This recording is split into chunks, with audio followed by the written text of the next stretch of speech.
So, welcome to today's HEDG Hosts, a series of events run by the Historical Economics and Development Group at the University of Southern Denmark, where we invite some of the most incisive writers and thinkers inside and outside academia to present their work and demonstrate the relevance and continued impact of historical developments on contemporary societies. Today, we are proud and delighted to present Brad DeLong. He is one of the world's leading economists.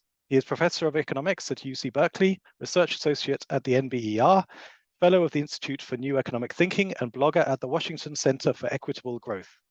He also served in the US government under Clinton. He will talk to us today about his new book, Slouching Towards Utopia, An Economic History of the 20th Century. Over to you. Let me start with the claim that 1870 was the hinge of history. That before 1870, there was no possibility that the economic pie could be big enough.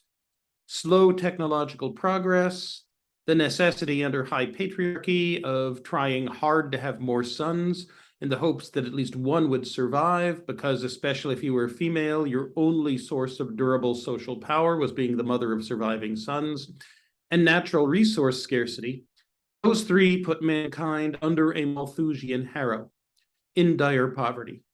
Thus, most of governance back in 1870 and before had to be, and most social energy back then was directed at becoming part of an elite, and then at the elites running a force and fraud exploitation and domination machine against the rest of society, while elbowing other potential elites out of the way and then utilizing their ill-gotten gains in building a high culture in which the non-elite were villains and churls. After 1870, however, technological progress took off like a rocket. That's the start of what I call the long 20th century. And in the long 20th century, it rapidly became clear that humanity had entered what John Maynard Keynes called an economic El Dorado, that there was a good chance that humanity would soon, in historical timescales, gain the technological powers to bake a sufficiently large economic pie that everybody could have enough. And then, having baked a sufficiently large economic pie, humanity should be able to march steadily toward utopia.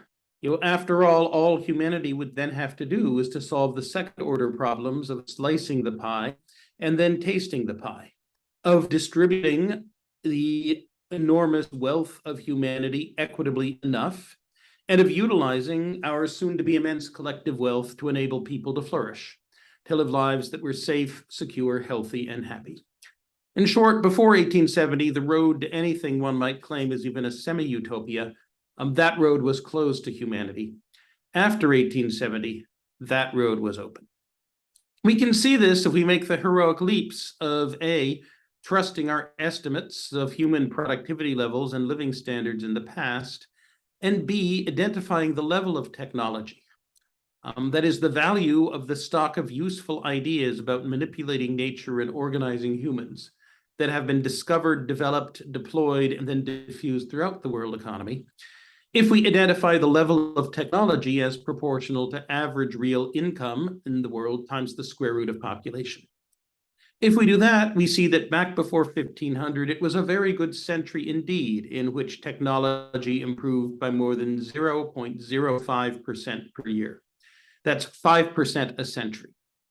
Over the 1500 to 1770 imperial commercial era, the rate of technological growth worldwide, it jumped up to 0.15% per year, a little more than 1/7 of a percent per year, 15% per century. The Columbian Exchange, the coming of globalization, and a historically unique tinkering, inventing culture at the western edge of Eurasia, they played about equal roles in that acceleration.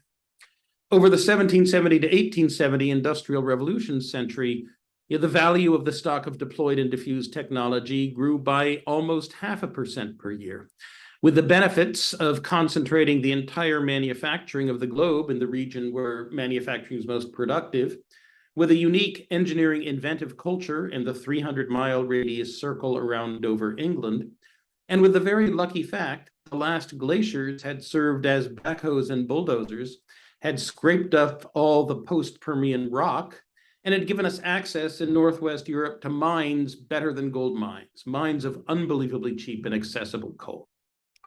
But you can only concentrate global manufacturing once, and you can only mine the near-surface coal once. That those components of Industrial Revolution century growth, were self-limiting.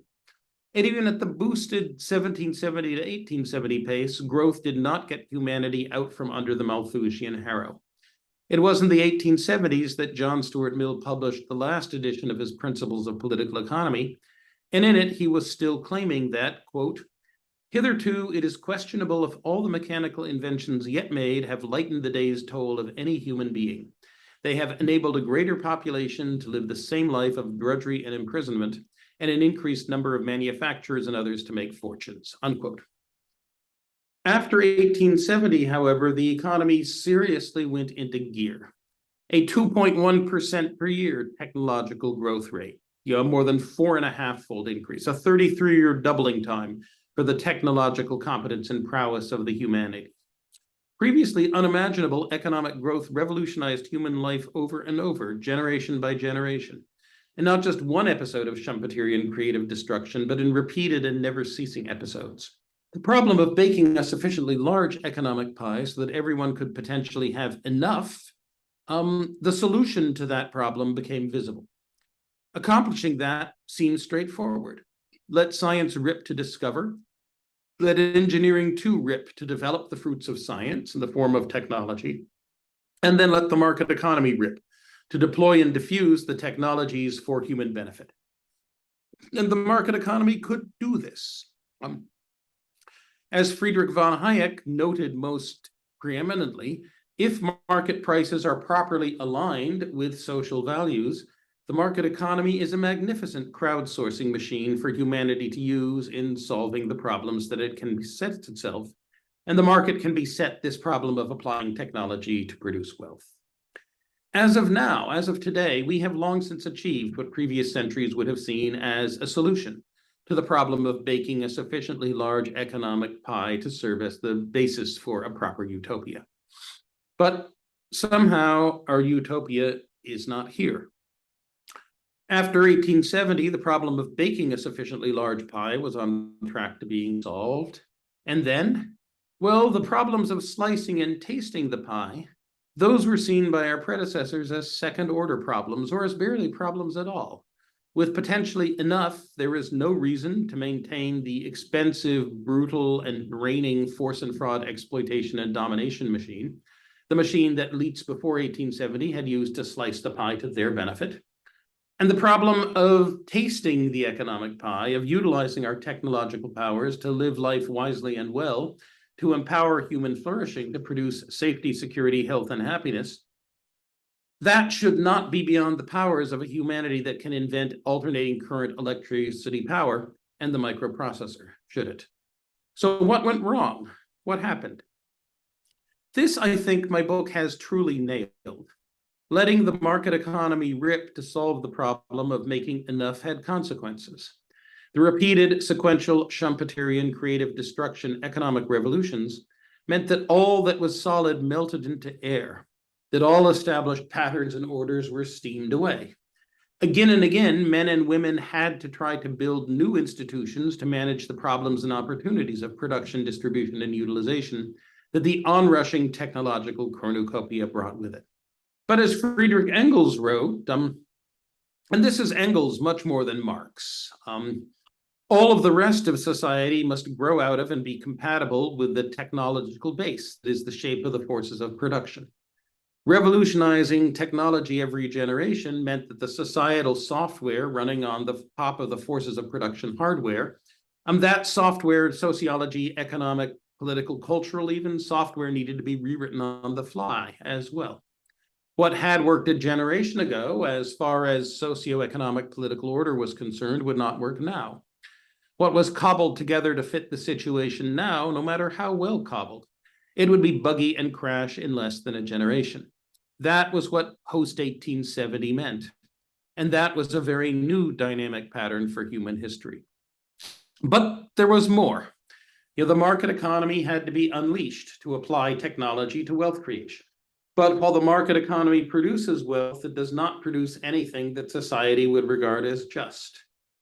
Friedrich von Hayek, the genius who most clearly saw the value of the market economy for crowdsourcing, Friedrich von Hayek warned us not to ask for justice. Attempting to achieve it would undermine the market's ability to do what it could do and put us on, well, the road to serfdom. The market giveth, the market taketh away, blessed be the name of the market. That had to be our gospel. Anything else was asking for great trouble. But as that genius Karl Polanyi, the Hungarian, Austrian, British, American, Canadian sociologist put it, people will not stand for being told, blessed be the name of the market. People will not stand for being told that there are no rights but property rights and that Friedrich von Hayek is their prophet. People will instead insist, as an empirical matter, that market was made for man, not man for the market. People will see themselves as deserving communities, incomes, and stability that suit them. People needed their Polanyian rights to economic security, to an income level proportional to what they deserve. Perhaps more important, that to other people having income levels that were no greater than what they deserved too. People needed a connected society that gave them respect and place, plus that you should have some power in society even if you had no wealth. Trying to bring about the stark utopia of market society as though rewriting the socioeconomic code in the interest of having it run on hardware in a productive way, on a von Hayekian mold, that movement would be opposed by a second part of history, by a double movement. That would be overwhelmed by social political movements seeking social justice, seeking the vindication of rights other than Polanyian rights. Moreover, what society might think was just, could turn disastrous.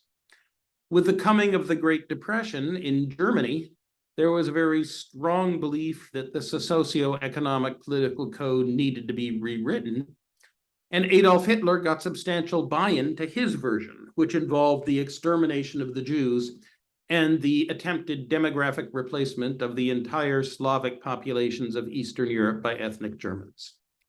Meanwhile, off in the corner, we have John Maynard Keynes whimpering. If only governments would allow his technocratic students to conduct a sensible monetary policy along with a somewhat comprehensive socialization of investment, then everyone would have a job in a tight labor market, and that would give considerable social power to the working class. Then technology plus compound interest and investment would wreak marvels, and rock-bottom interest rates would euthanize rentiers. Plutocrats could then only exert social power at the cost of spending down their capital. And so humanity would solve the problems of production and distribution, leaving, Keynes thought, humanity to grapple in the age of his notional grandchildren and later with its real problem, that of the utilization of our wealth to create a truly human world. If we had time, we could go through the generations, the modes of production, the political economy orders, how the dialectic of von Hayekian versus Polanyian double movements with Keynes whimpering in the corner, how that interacted with the technological transformations of the forces of production base and produced various political economy, running code, sociological software superstructures that worked well and less well as people tried to rewrite society's socioeconomic running code on the fly. You could talk about laissez-faire orders, about a time of confusion, about the New Deal order, or perhaps social democracy, about the neoliberal order in its left-wing and right-wing forms, and perhaps about post-neoliberalism, whatever that might be. Perhaps indeed humanity did come closest to an institutional societal setup that managed to tackle the problems of slicing and tasting. Perhaps post-World War II social democracy rich countries, what Gary Gersel calls the New Deal order, was a good try. A Keynesian focus on full employment and low interest rates to make amortizing the World War II era debt easy. William Beveridgean style equality through redistribution and through public provision of valuable goods and services, taking a whole bunch of stuff out of the domain of the market. plus a little Pigouvian externality compensation. That produced 30 glorious years in Western Europe and the United States after World War II. But somehow the New Deal order fell. Social democracy failed its sustainability test. It was replaced by what we call neoliberalism, which stubbornly persists in spite of its failure to fulfill any of its promises, except that it would make the rich much richer with much more social power. Society, after all, may not know what social justice is, but the social democratic New Deal order, social insurance welfare state,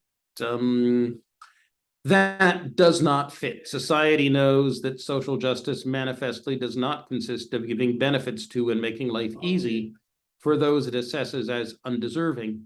And New Deal order's social democracy treats citizens equally, treats the undeserving on the same level as the deserving. And so the wheel has turned. Here we are. Why are not the good people of the global north happier and more satisfied with the techno-utopian marvels that have been delivered to them? It's a big and earnest and important question. Why has great wealth in historical perspective produced, not reduced, but if anything, increased economic anxiety? And how does that economic anxiety get transformed into ethno-nationalist fear and rage? How is it the neoliberal ordering of society still survives? In the global north, at least, it has not fulfilled its promise of restoring golden age growth rates or dismantling rent-seeking interests, or restoring society's moral center, or indeed achieving a post-producer form of social justice. In fact, it accomplished exactly none, of the promises made by its original salesman, save for making the rich richer and society more economically unequal. And yet it hangs on. Our current situation in the rich countries, there is enough by any reasonable standard in it. We are all unhappy, all earnestly seeking to discover who the enemies are, who have somehow stolen our rich birthright and fed us unappetizing lentil stew instead.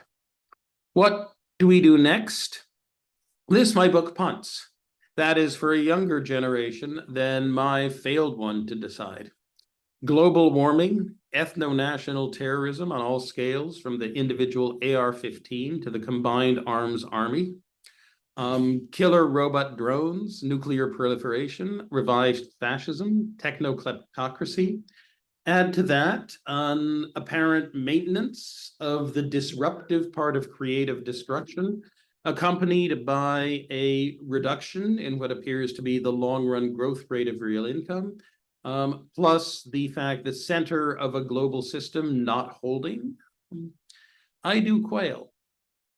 As John Maynard Keynes wrote back in 1924, any call to follow a particular plan of action right now, assumes a plan exists, but we lack more than usual a coherent stream of progress. We lack more than usual a coherent ideal. All the political parties alike have their origins in past ideas and not in new ideas. No one has a gospel. The next move must be with the head, unquote. You can quarrel with this main argument that I have in this book at many, many stages. It is, after all, a grand narrative. If you want to write a book and the book is going to hold together, the book has to have something interesting enough to be worth reading on every page. It has to have the ability to move forward in narrative from page to page, so that you have the incentive, the reader has the incentive to turn the page, and it needs a grand narrative to structure a web of thought into which readers are placing the knowledge they are giving in some comprehensible framework so they can remember it and feel as though they have learned something or have managed to learn a good deal. That's a very difficult task. I have chosen a Polanyian grand narrative. It is, I think, the least false one, but it is false. And you can quibble with the book at many other points, or more than quibble. You can say it's 1712 and the invention of the steam engine. not 1870 that is the hinge of history.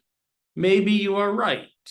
Certainly Robert Brenner, in his discussion of my book last week, hammered me on his belief that the economies of the Netherlands and England, at least from 1500 to 1770, are much more akin to modern economic growth economies after 1870 than to the gunpowder empire Malthusian economies before 1500 and elsewhere in the world from 1500 to 1770. For Brenner, it is the replacement of peasant lords by farmers and laborers and urban merchants. The transformation of the economy to a capitalist form that is decisive, and the economic growth would have followed no matter, pretty much independent of anything else that happened. It's 1712 when the match stood. Perhaps. My view is that globally, at least, economic growth from 1770 to 1870, the century of the steam engine, was insufficient for humanity to gain more than a few steps in its race between technological invention and Malthusian fertility. And as I say, at least as I see it, over 1770 to 1870, only perhaps a third of growth comes from technological progress proper. The rest is more properly classified as a Goldstonian efflorescence than as an early version of modern economic growth. But for the purpose of my book, this is a side issue. We can debate 1712 or 1870 until the cows come home. Indeed, economic historians will debate it as long as the human species lasts and perhaps longer. My book wants to focus at the political economy consequences of modern economic growth, not as much on its origins. Since 1870, an awful lot of humans have tried to think up solutions to the interlinked problems of slicing and tasting, the more than sufficient economic pie that we have managed to bake. They have dissented from the market giveth constructively and destructively. They have demanded that the market do less or different and that other institutions do more. Yet while our scientists and engineers and businessmen and women and workers and value chains really have managed to bake an economic pie of enormous magnitude, the problems of properly slicing and tasting it still flummox us. And now we have the 21st century problems, the one that is building for been a long time, nuclear non-proliferation, and the one that's building for a shorter time, but that in this summer of discontent seem more urgent, those of global warming, have come to the fore as well. So I declare the long 20th century, the century in which one could be relatively optimistic that we were solving the problem of baking a large enough pie, and then had the problems of slicing and tasting us to befuddle us, to be over. We now have other and worse problems that we should turn to deal with. And let me stop there.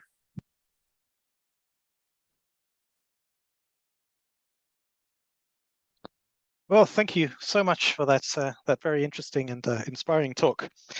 It's quite late here in Denmark, and you've been talking a lot about this enormous pie, and I haven't had my dinner yet. And I'd like to hear, how big would this pie have to be, or is it to do with the distribution of the pie, or what would it mean to actually reach the utopia that you were talking about?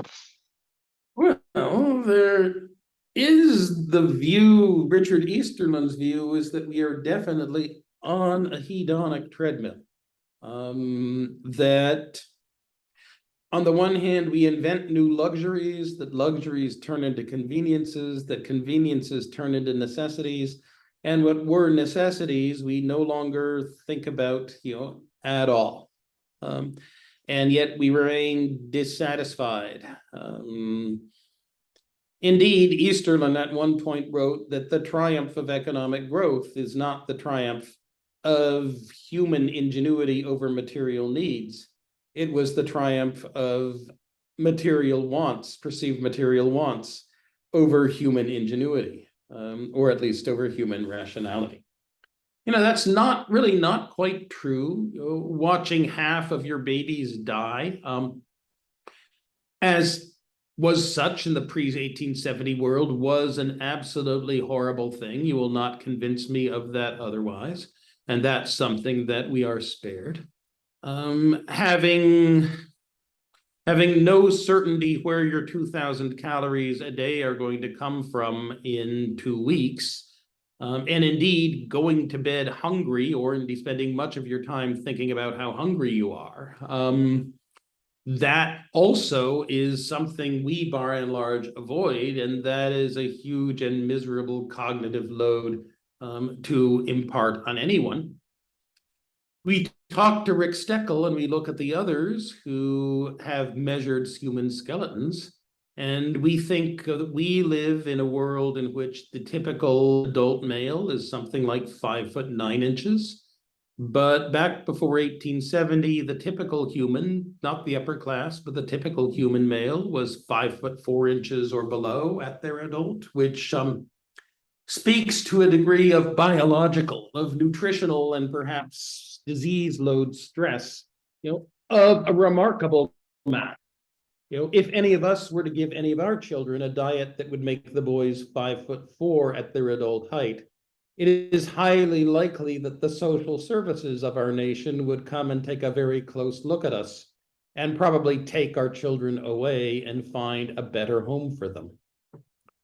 Parents in old age loved their children as much as we do, and certainly had no greater desire to see them going to bed hungry, malnourished, stunted, so much so that half of them would die from a combination of malnutrition and compromised immune systems. Women back before 1870, the queens of England, between William the Conqueror and Queen Victoria, 1 in 7 of them dies in childbed. That being female in the pre-industrial, pre-modern economic growth world was really not a thing for sissies at all. We are much happier than they are in a huge number of things that are essential. What we are is we are not satisfied. And I believe we will be satisfied only when we manage to combine a sufficiently large economic pie so that everyone can escape from what John Stuart Mill called the life of drudgery and imprisonment, in which we manage to slice the pie sufficiently equitably so that everyone manages to partake, of having enough food not to be hungry, enough shelter not to be kind of wet, enough clothing not to be cold, plus enough power to command nature and to bargain for the assistance of other humans, that they can accomplish the reasonable purposes that they decide to spend their lives pursuing, and are sufficiently entertained as well. Plus, people have to be respected. People have to feel not that they are valued and that they have social voice, and that they have gained this social voice because the work that they do has made a productive and positive contribution to society. That people really do not want to have social power to acquire food by the grace of the state or of one individual. People really want to think that they are part of a community marching forward rather than beneficiaries, beggars of a cause of wealth that is not theirs. And even after that, we have to use our technological powers and our abilities to organize ourselves to make us live lives in which we feel we are healthy, in which we feel safe and secure, and feel happy. In an age in which many of the best brains in America are turned toward figuring out how to scare the piss out of elderly people so that they keep their eyeballs glued to screens so they can be sold fake diabetes cures and crypto grifts. There is a very strong sense that we are not utilizing our collective wealth, our collective technological powers to manipulate nature and organize ourselves wisely and well. And we haven't even gotten to the fact that we now have lots of nuclear weapons out there. And we haven't even gotten to the fact that one side effect of the economic wealth we have created has been that the monsoon has moved 200 miles south in Asia this year. And as a result, Pakistan is now underwater and the Yangtze River is dry. I think the problems of equitably slicing the pie are, solvable problems, but they involve the problem of creating a society of respect, which is of a different order than creating a society of abundance, a cornucopia. And as for the problem of properly tasting the pie, of utilizing our wealth so that we live lives wisely and well, well, as John Maynard Keynes wrote in 1930, the problem of living life wisely and well is indeed the long-term problem of the human race. The economic problem of allocating scarce resources among urgent needs is probably not the most important one. But when one looks back at the lifestyles of the rich and famous, at the lifestyles of the elites in past eras who have had enough in any kind of biomedical, not having to go to bed hungry sense, their ability to live lives themselves wisely and well does not lend us confidence that humanity as a whole will ever manage to resolve that third problem. Yeah, what you said before sort of makes me think that it's maybe not the size of the pie that matters. It's just that the eater believes that it's the best possible pie they can get, right? In which case that it's not an appropriate pie, that it's an appropriate pie, that it's a pie that fits with their place in society, which has to be a place that grants them respect. Yeah. Right. But there is a very strong sense in which being hungry is bad and high infant mortality is bad. That short circuits around that, hard relative income view of what human happiness consists. So what would you say to somebody who said, well, the solution to the problems we have today is degrowth? Let's just make the pie smaller. Oh, how much? How much degrowth? And for whom?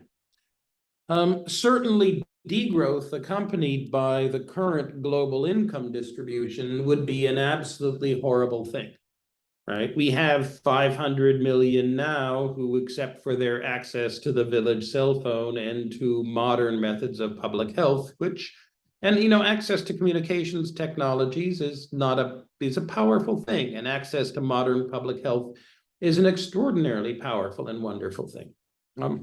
But if you're going to say we're going to reduce even the wealth of the bottom 500 million by, say, 30% as we degrowth, I gotta say that that produces anything you can call a utopia than Ursula K. Le Guin's city of Omelis does, in which the happiness of the many requires the misery, the utter misery of the few. If you would like to say that a free and equitable society of associated producers would probably be eager to spend less time on work and production than we in our world of today do, and more time on equitable distribution and on living wisely and well, I would say perhaps, but perhaps not. I would say it would require a better psychologist than I am to make that judgment. If it's the question of whether in the future humanity as a whole needs to spend less time on pushing the manipulating nature technological frontier forwards and more time on the organizing humans into societies of respect and relative egalitarianism on the other, plus much more time thinking about how to live life wisely and well, I would say yes. Will McCaskill has a very nice book out, What We Owe the Future, claiming, among other things, that moral philosophers are in a uniquely key role in our society today.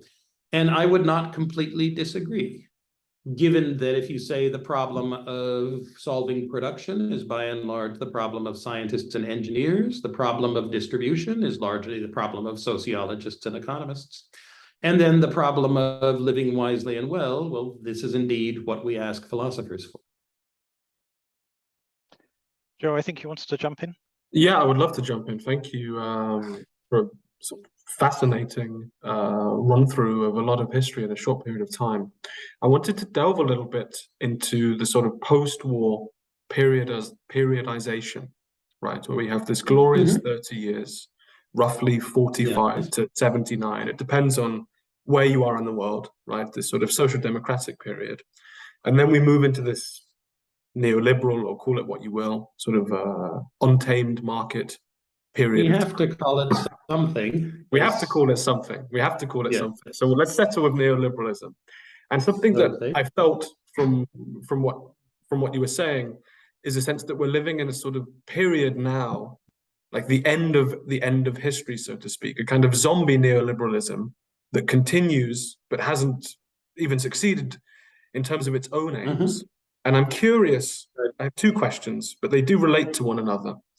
So the first is, obviously we have the social democratic period.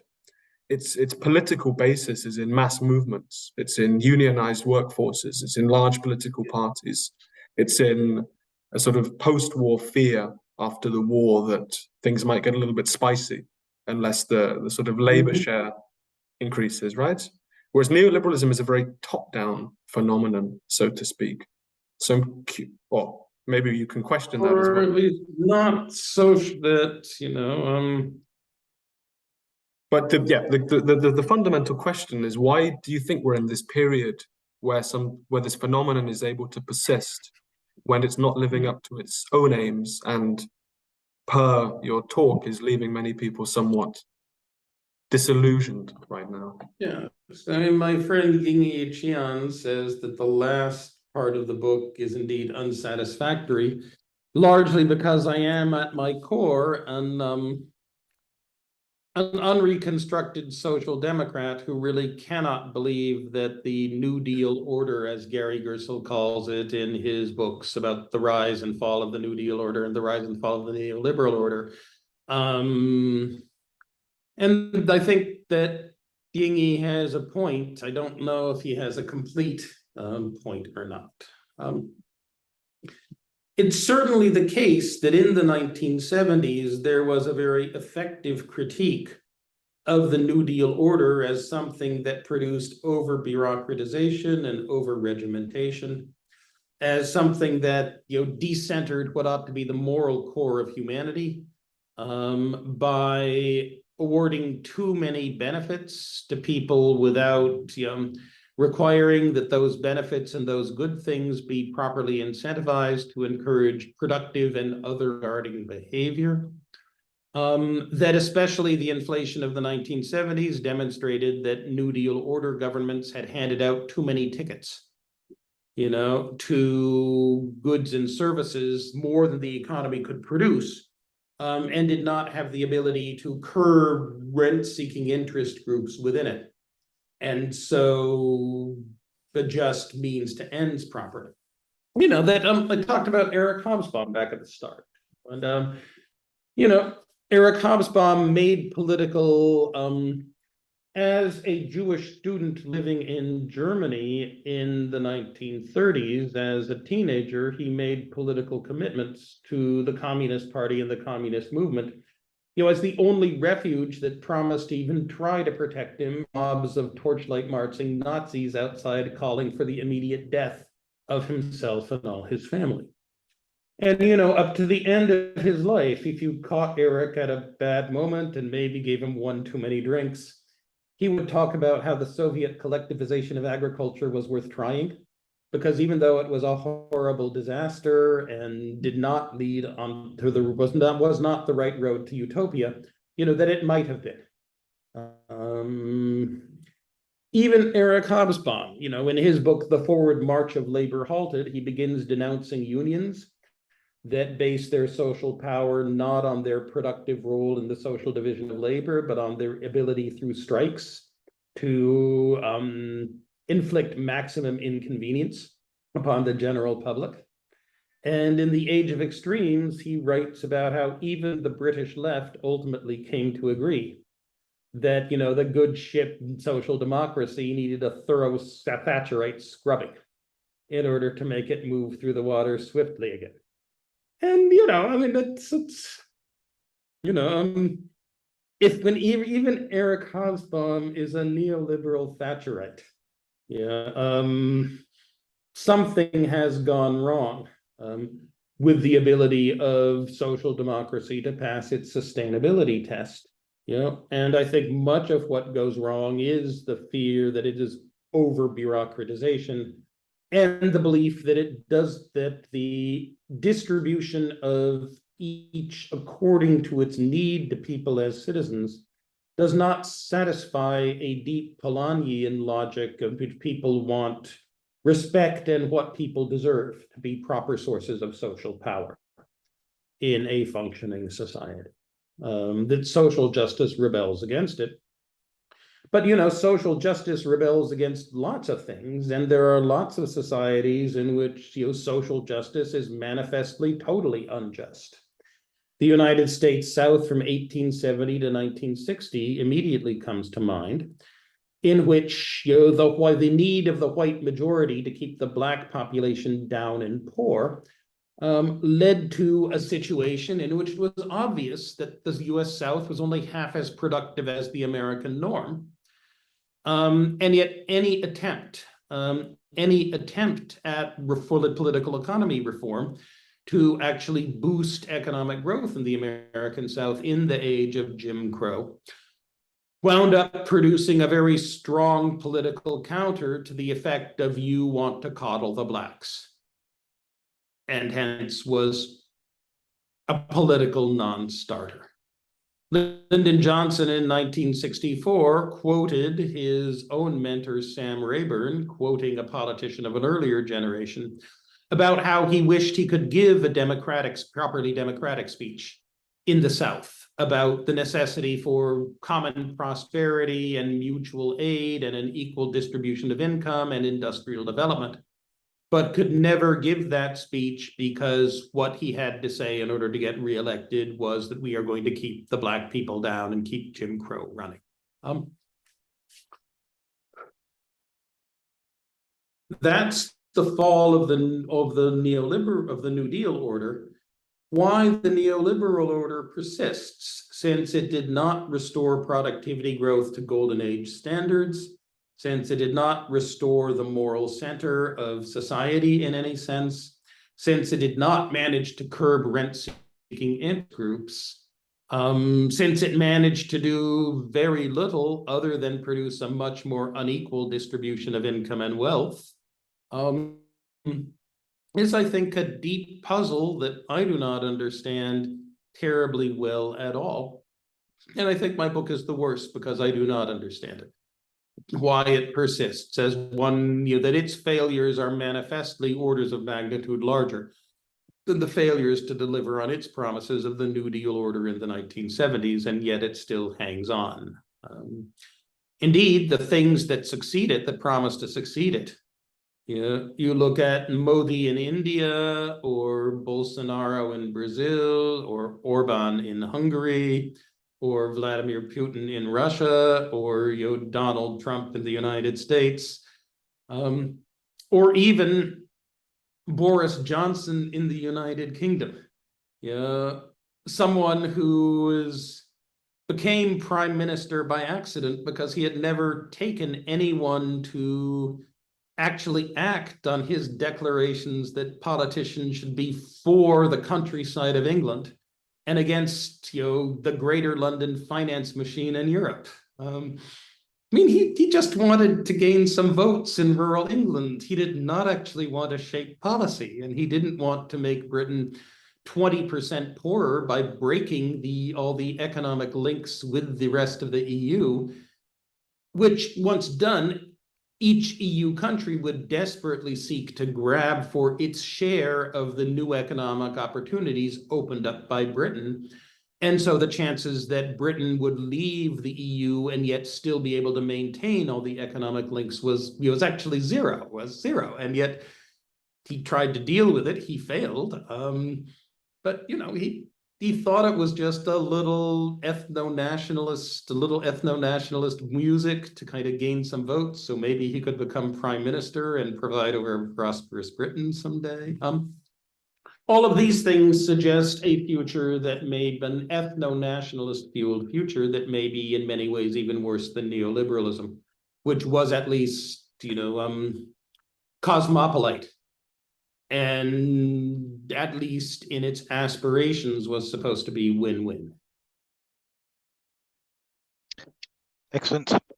Thank you so much, Brad. We're out of time, I'm afraid, but we really enjoyed this this really interesting talk. And of course, good luck with selling the book.